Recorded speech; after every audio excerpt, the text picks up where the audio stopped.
ملعقة ونص كبيرة معجون البندورة من يا ماما، ملعقة كبيرة خل التفاح من يا ماما،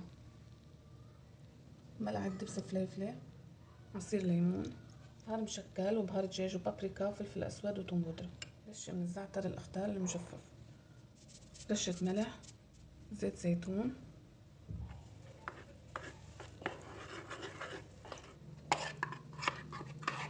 بتبل الدجاج بهي التتبيلة كتير منيح، رح اتركه منقوع كم ساعة، وكل ما طول بالنقعة كل ما بيكون اطيب.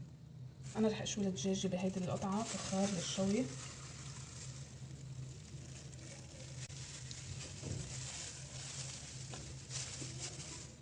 هلا انا هحطها على صينية تانية وفوتها على الفرن، تقريبا بدها شي ساعة وشوي بالفرن.